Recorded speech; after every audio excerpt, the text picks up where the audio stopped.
Hi everyone, my name is Sydney and today I'm going to be discussing Scythe by Neal Shusterman. So this book was pretty fantastic. A lot of people have rated this book 5 out of 5 stars and I can really see why they would rate it that much.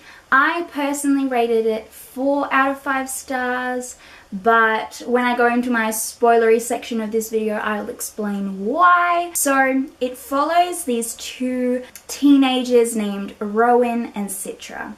So in this world, everything has been conquered. Death, diseases. You can't die unless a scythe comes and chooses you to be what they call gleaned. So gleaned is their term for being murdered, being killed. They're the ones who control the rate of the population. What happens is a scythe approaches Citra and Rowan individually. And one day they are asked to be this scythe's apprentice. You should definitely pick up this book. It is really badass. The characters are awesome. It really makes you think towards what is right and what is wrong, but it puts you in a place where you're like, but what is right and what is wrong, you know? So it really makes you question. There's also a second book out called Thunderhead, and I haven't read that one yet, but when I do, there will be a book talk, so stay tuned for that one. Anyway, I'm gonna go into spoilers, so here we go in 3, 2, 1. So something I loved about the pair of Rowan and Citra was they were chosen so incredibly well.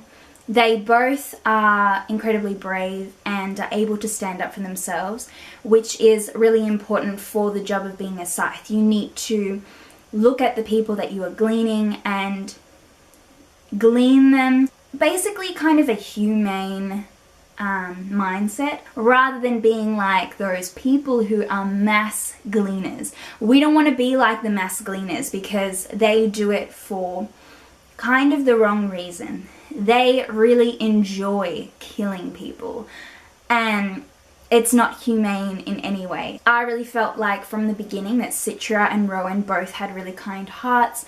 They were both very humble about things. Another really interesting thing was, whilst reading this book, I thought that Citra was going to be the chosen scythe because I looked at the cover. If you look closely to the face of this scythe, you can see that they have eyelashes, and obviously men can have long eyelashes too, but I just automatically assumed that it's possibly going to be Citra. I really love this cover because it looks as if Citra is looking towards Rowan, and you can really see that love, connection, relationship between them, which does kind of evolve very slowly within this book too. I personally think that the scythedom is kind of fucked up.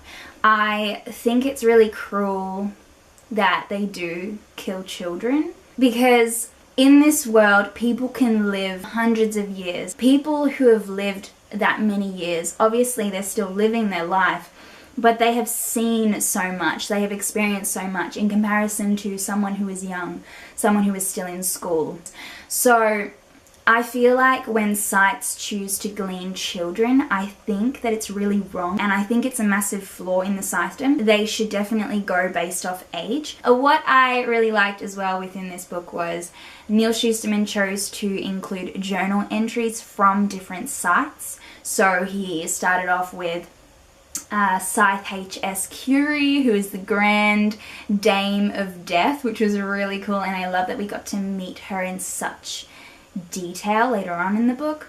And we got Scythe Faraday. We got a lot in here, so those really added to the story. I loved having them at the end of every single chapter. I really liked all the scythes that we met. I really liked Scythe Faraday, I really liked Scythe Curie, and I actually really liked Scythe Goddard as well. There was something really badass about him, because obviously he's the villain in this book, and it was just so interesting to go into those chapters where Rowan is around him, they're having parties, they're doing all these things, and the way that he teaches Rowan in comparison to how Citra was being taught by Curie. It was just so interesting to have that contrast, and I'm really happy and glad that we had that contrast, because Citra was really staying within this humble state of gleaning people based off how they look. If they look like they're done with life, that's how Curie approached the system. But then it was so interesting to see Scythe Goddard. He does not give a fuck about anyone. He just takes lives like that. I actually really enjoyed this scene where Rowan had to glean a line of people. Scythe Goddard said, you have to glean every single person except the last person. When you get to that person, you need to stop. And Rowan was like filled with energy that when he got to the last person, he was so ready, but he was able to stop himself.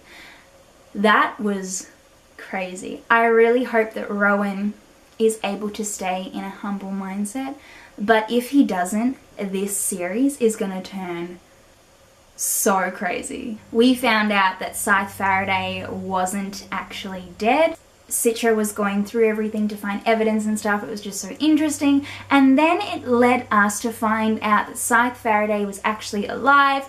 Citra got to see him, and at the end, Rowan got to see him. So it was just really fantastic that he was just like, no, I just retired. We found out that Scythe Faraday and Scythe Curie were actually lovers.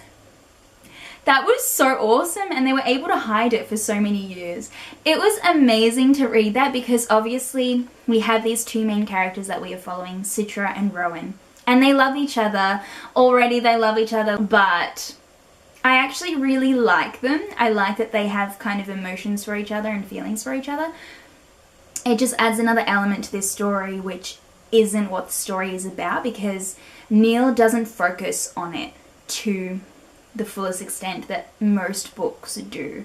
He focuses on the actual plot and everything that is going on around them. It's just really interesting because probably Citra and Rowan are going to have to hide their love for each other also. So I just really like that they're kind of following in their mentor's footsteps in a way. I really liked this bit on page 104. When they arrived, the house was empty. Citra, who also was granted a free afternoon by Scythe Faraday, was out. He had wanted Tiger to meet her, but then thought, what if they happen to like each other? What if Tiger charms her? He always had a way with girls. He had even convinced a girl to splat with him once, just so he could say, girls fall for me. Literally. It'll be like Romeo and Juliet, he had told her. Except we get to come back. Rowan at the end killed Scythe Goddard, which was intense to the max. But I have like this feeling inside that he's not actually dead. I don't know why. They even went to the funeral and stuff. He was such an awesome villainous character that I don't think he's ready to be killed off yet. So this is what I was talking about at the beginning of this video. I said that I actually rated this book 4 out of 5 stars because this book was hyped up to the max for me, and reading the end, I don't know why, but I really wanted a massive, massive plot twist, a massive cliffhanger to happen. And what we got was really delicious, but what we got for me wasn't enough. It didn't leave me thinking, oh my god, I need the next book right now. I just really was craving a plot twist that I really didn't see coming. It was kind of cool to read the first journal entry from Citra's point of view. Well, sorry, her new name is Scythe Anastasia, talking about this Scythe Lucifer. It makes me think that it's probably Rowan, because who else would it be? Which is how the book left, which is fine. I still think the entire book is fantastic, but I wanted more. Yeah. So that was the book Scythe by Neal Shusterman. I hope you guys enjoyed this video. I'd love to hear your thoughts on this book because I found it really fantastic. The concept was crazy and it really makes me want to pick up more books by Neal Shusterman because I think he's very intelligent and I really enjoyed the way he wrote this book. So yeah, I'll talk to you guys soon. As usual, bye!